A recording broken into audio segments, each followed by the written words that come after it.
Hello friends, I welcome you all on my Hello friends, I welcome you all on this channel. आज हम लोग discuss करेंगे motion in plane. तो जैसा कि लास्ट वीडियो में मैंने डिस्कस किया था कि मोशन इन स्ट्रेट लाइन, उसमें अलग अलग टर्म्स के बारे में हमने डिस्कस किया था और क्विक रिवीजन एक चार्ट के थ्रू किए थे। ऐसे ही आज ही हम मोशन इन प्लेन को कंप्लीट करेंगे। ओके, तो मोशन इन प्लेन में सबसे पहले समझते हैं कि वेक्टर टाइप्स क्या होते हैं। पहले बताओ वेक्टर क्या होता है। तो वेक्टर जो है, वेक्टर क्या होता है? वेक्टर इसको बोलते हैं हिंदी हिंदी में सदिश। ओके, तो वेक्टर क्या रिप्रेजेंट करता है? दिशा, डायरेक्शन। एक रिप्रेजेंटेशन है, एक एक्सप्रेशन है कि ये अगर मान लो कि कहा जा रहा है कि फोर्स एक वेक्टर क्वांटिटी है, इसका मतलब है कि जो फोर्स है, बल है, उसमें एक दिशा है। तो वेक्टर रिप्रेजेंट करता है उसके डायरेक्शन को। ठीक है, तो अब वेक्टर के टाइप्स क्या हो सकते हैं, मतलब डायरेक्शंस के कौन कौन से टाइप्स हो सकते हैं? जीरो वेक्टर हो सकता है, जीरो और नल वेक्टर। यूनिट वेक्टर हो सकता है, इक्वल वेक्टर हो सकता है, नेगेटिव वेक्टर हो सकता है, को इनिशियल वेक्टर हो सकता है। तो जीरो वेक्टर और नल वेक्टर क्या होता है कि it has zero magnitude and arbitrary direction. तो जीरो मैग्नीट्यूड का क्या मतलब है कि जैसे मान लो कि कोई फोर्स है, फोर्स अप्लाई किया जा रहा है 0 न्यूटन का, लेकिन इसका एक डायरेक्शन है। डायरेक्शन मतलब अपनी तरफ से अज्यूम कर ले रहा हूँ कि अगर आपके पास मान लो कि यहाँ पर एक है बॉल। ठीक है, ये है आपके पास एक बॉल। अब इस बॉल को आप पुश कर रहे हो। ठीक है, पुश कर रहे हो एफ फोर्स से। एफ फोर्स जो है उसका डायरेक्शन आप यहाँ पर इस डायरेक्शन में दिखा रहे हो। किस डायरेक्शन में? डायरेक्शन हो जाएगा आपके पास में ये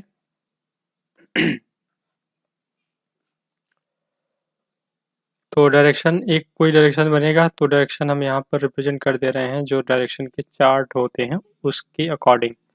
तो डायरेक्शन का चार्ट यहाँ पर कहता है कि ये है ईस्ट, ये है वेस्ट, ये है नॉर्थ और ये है साउथ। ठीक है, तो ईस्ट वेस्ट नॉर्थ साउथ, तो चार डायरेक्शन है। तो इसमें ये फोर्स शो कर रहा है कि जो फोर्स अप्लाई किया जा रहा है वो ईस्ट डायरेक्शन में है। तो ईस्ट डायरेक्शन में यहाँ पर फोर्स अप्लाई हो रहा है इस बॉल के ऊपर। ओके, तो यहाँ पर एक दिशा है, बट मैग्नीट्यूड, फोर्स फोर्स का जो मैग्नीट्यूड है वो जीरो है। तो इसको कहेंगे नल वेक्टर है। तो नल वेक्टर हो गया।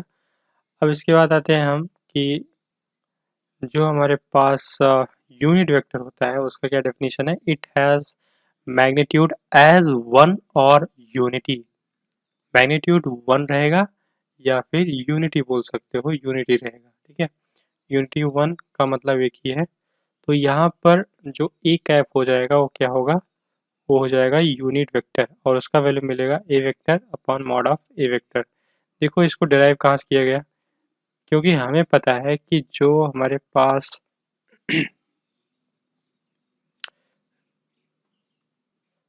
पास ए वेक्टर होता है वो इक्वल होता है mod of A vector plus साथ में इसके साथ मल्टीप्लाई क्या हो रहता है? इसका डायरेक्शन। डायरेक्शन कौन सा करता है? यही यूनिटी वेक्टर। कहते हैं कि इसका जो परिमाण है यानी कि मैग्नीट्यूड है, मैग्नीट्यूड इसका वन है।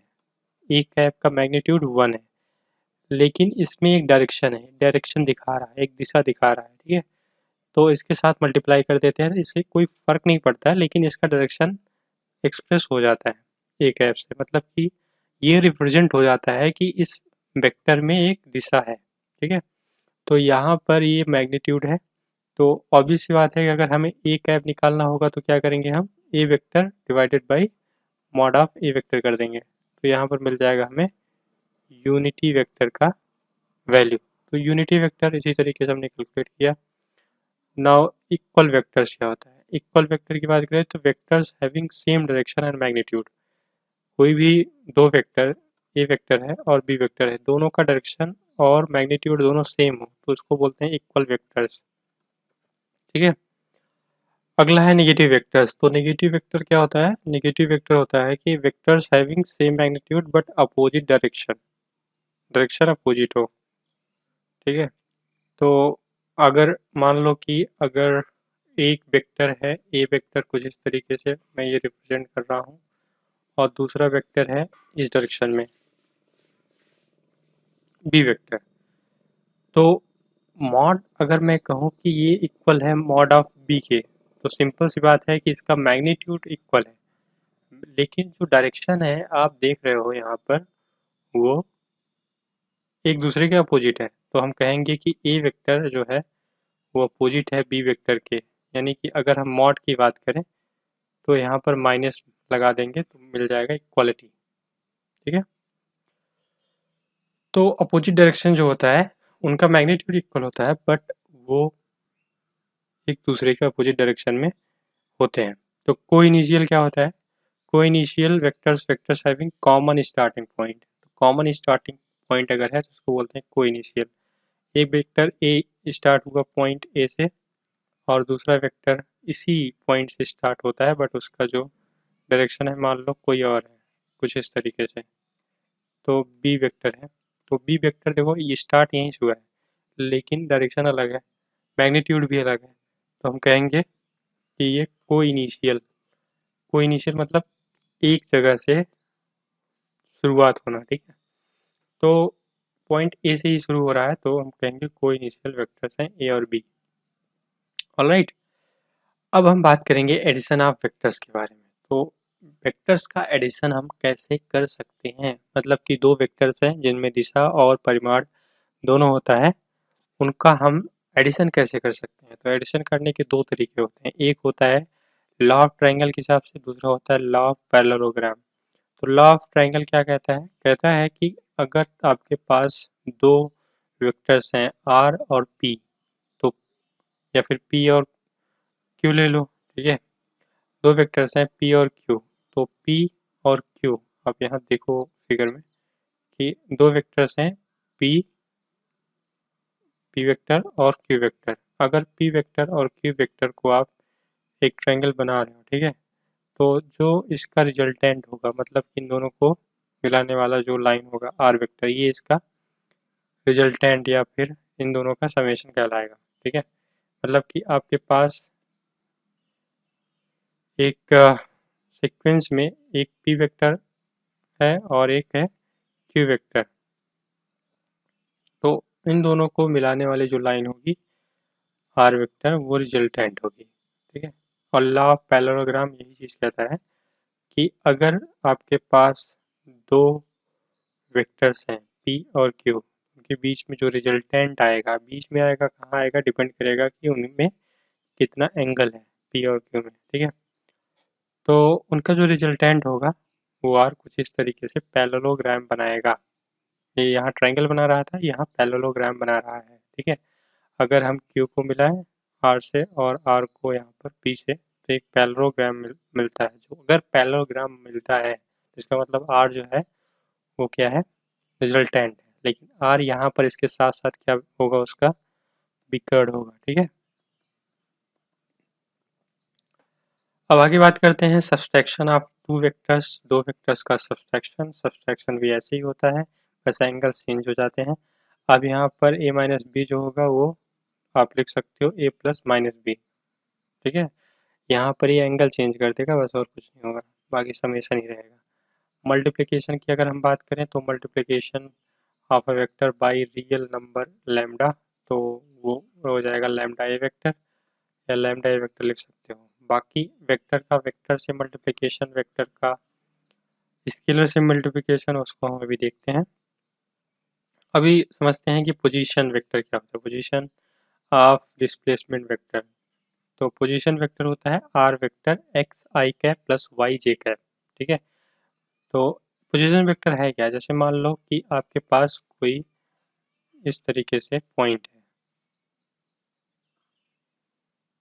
ओके, तो यहाँ पर एक पॉइंट है, तो ये जो पॉइंट है इस पॉइंट का यहाँ से लेकर के ये क्या है? एक्स है, और यहाँ से एक्स ले लो, इसको वाई ले लो।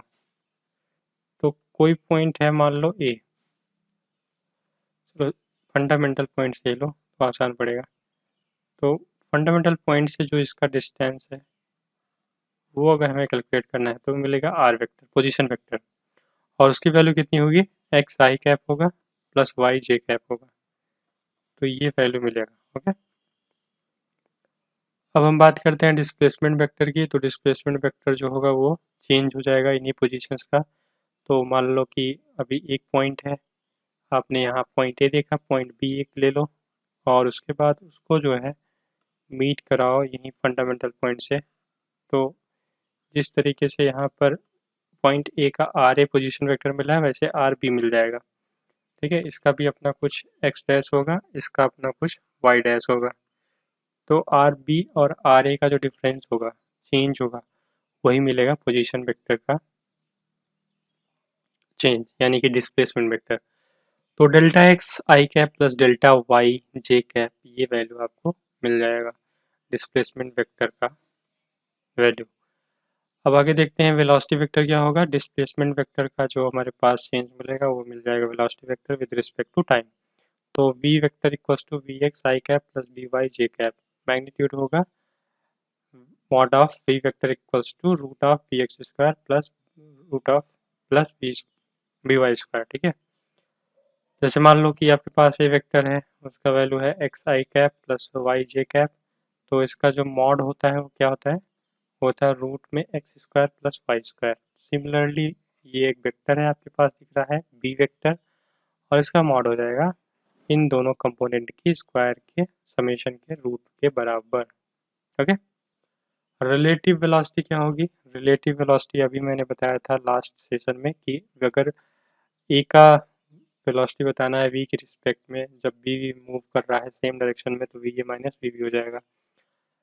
उल्टा कर दो, वी का वेलोसिटी ए के रिस्पेक्ट में तो वी बी माइनस वी होगा, v a b equals to minus v a v v हो जाएगा। ठीक है, और मॉड तो इक्वल रहेगा, उसमें कोई दिक्कत नहीं है।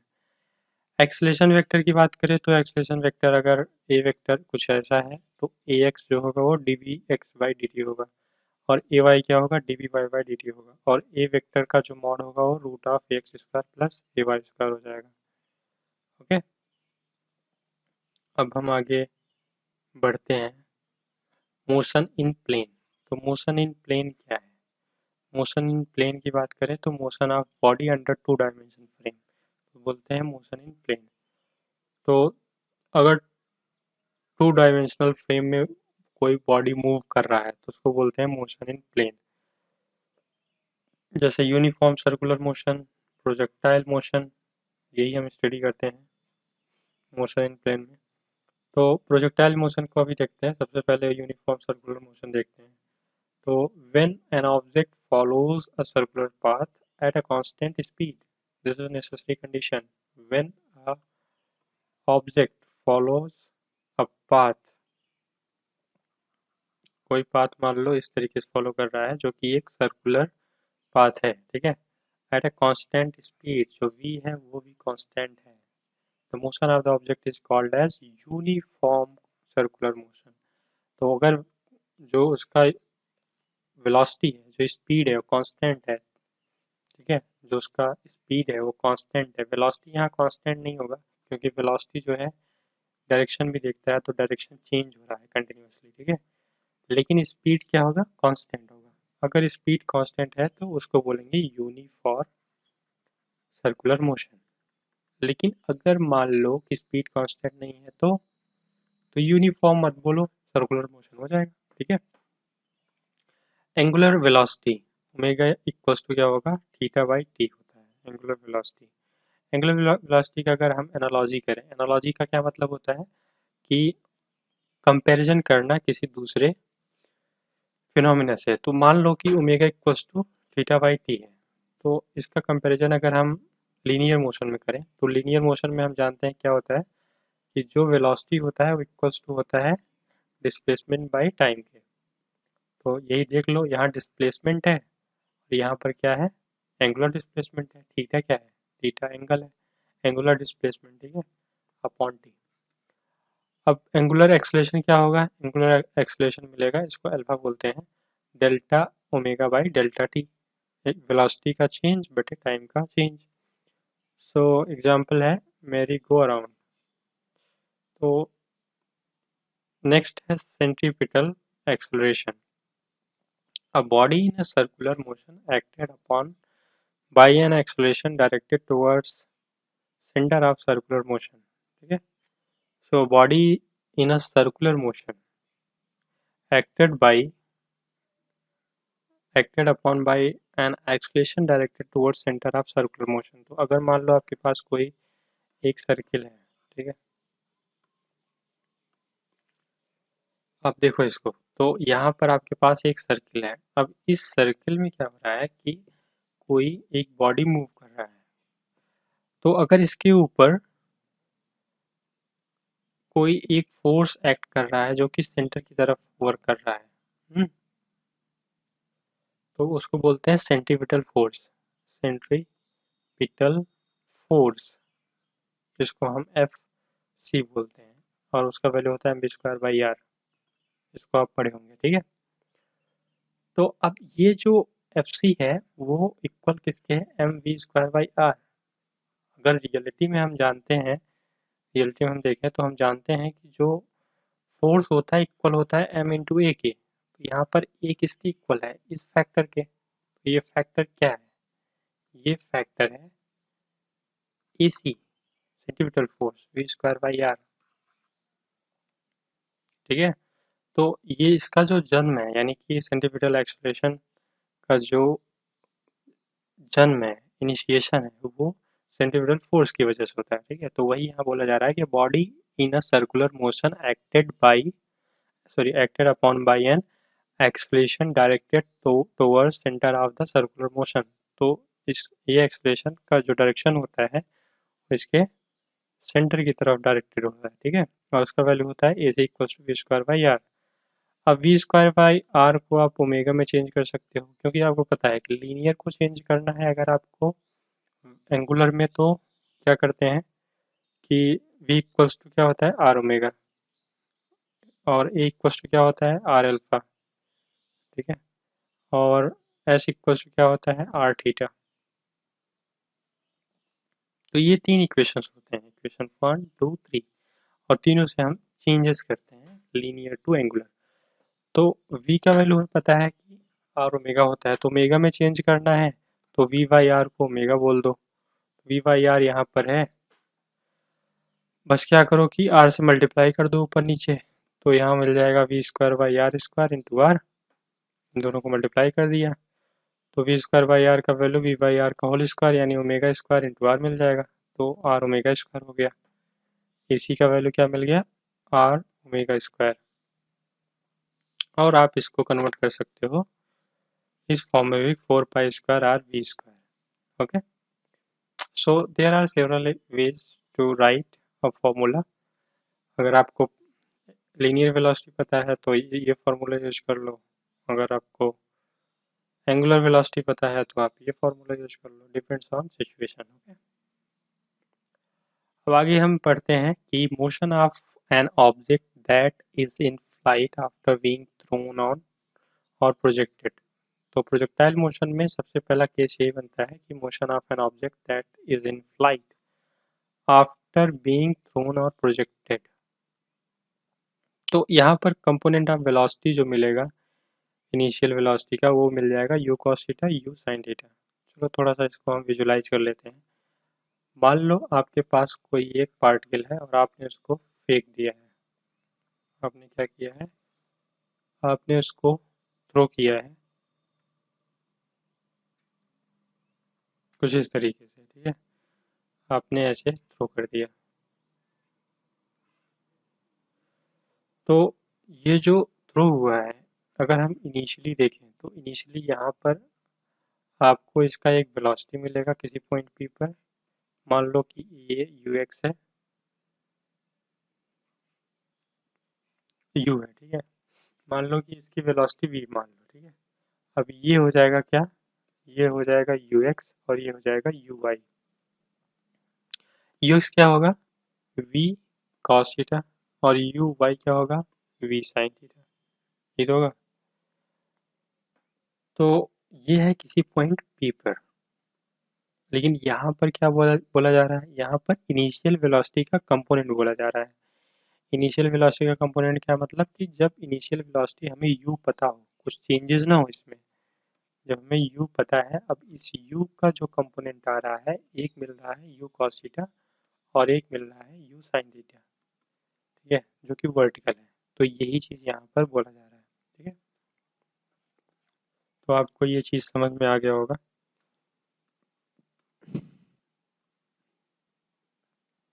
सो कंपोनेंट ऑफ एक्सलेशन, एक्सलेशन का कंपोनेंट क्या होगा? एट एनी इंस्टेंट, किसी भी इंस्टेंट पे अगर एक्सलेशन का आपको कंपोनेंट निकालना है तो वो हो जाएगा ए एक्स इक्वस टू जीरो, यानी एक्स डायरेक्शन में आपको कंपोनेंट जीरो मिलेगा एक्सलेशन का, और वाई डायरेक्शन में आपको जी मिलेगा, ठीक है।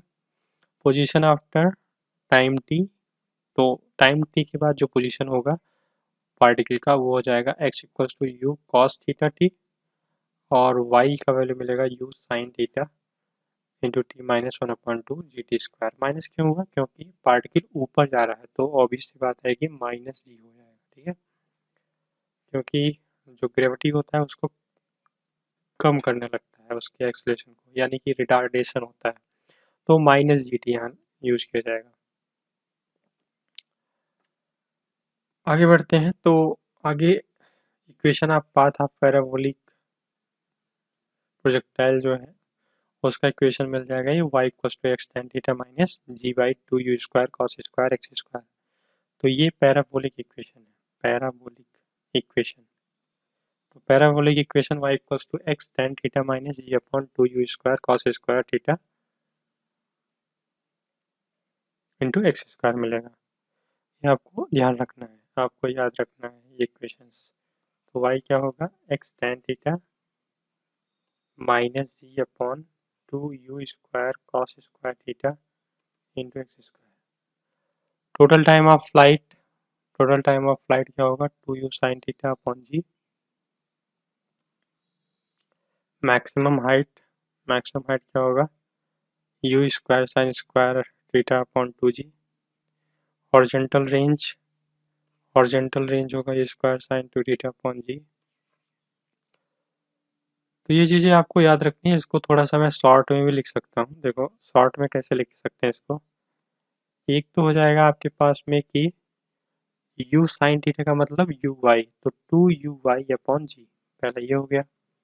दूसरा भी ऐसे लिख सकते हो U Y square upon two G, ठीक है। और इसको आप ऐसे नहीं लिख सकते हो, अगर आपको लिखना है तो आपको चेंज करना पड़ेगा two sine theta into cos theta में, थोड़ा सा कॉम्प्लिकेटेड हो जाएगा तो उसको छोड़ो, ठीक है। इसको ऐसे याद रख कर लो u square sine two theta upon जी। तो u square u Y square upon two g, two u y upon जी। तो ये टोटल टाइम ऑफ फ्लाइट का वैल्यू है और ये वैल्यू है मैक्सिमम हाइट का, और हॉरिजॉन्टल रेंज का u square sine two theta upon g. बहुत इंपॉर्टेंट फार्मूला है, इसको याद रखना है आपको हमेशा। आई होप आपको ये पॉइंट्स क्लियर हैं, आपका रिवीजन हो गया यहाँ से। अब हम बात कर लेते हैं थोड़ा सा एक पॉइंट का जो कि यहाँ पर नहीं दिया है, फिर भी मैं उसको डिस्कस कर लूँगा कि वेक्टर्स का जो मल्टीप्लिकेशन होता है।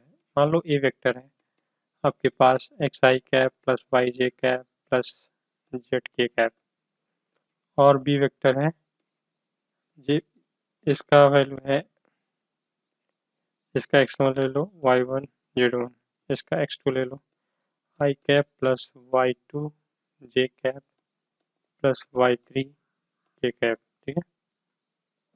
तो ए वेक्टर क्रॉस बी वेक्टर का वैल्यू क्या मिलेगा? देखो ए वेक्टर क्रॉस बी वेक्टर अगर आपको निकालना है तो उसके लिए कुछ इस तरीके से आपको लिखना पड़ेगा, ठीक है। आई कैप जे कैप के कैप। अब यहाँ पर x1 होगा, y1 होगा, x1 x2 y1 y2 और z1 z2।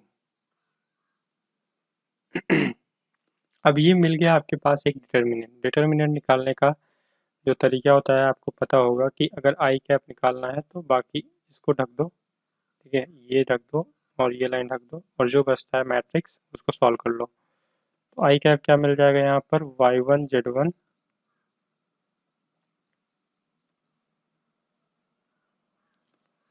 y1 z1 minus y2 z1, यहाँ z2 होगा y1 z2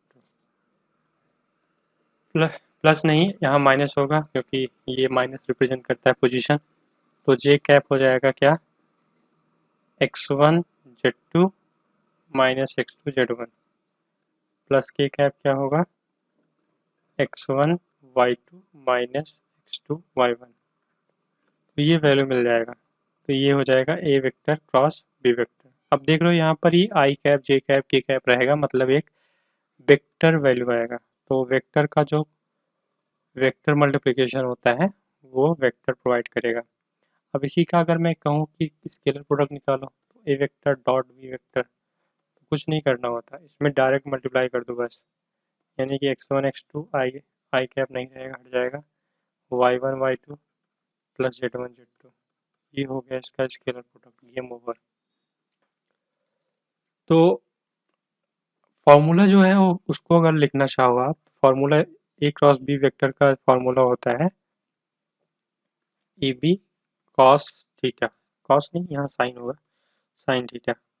और जो a vector dot b vector का वैल्यू मिलता है वो होता है a b cos theta. Okay,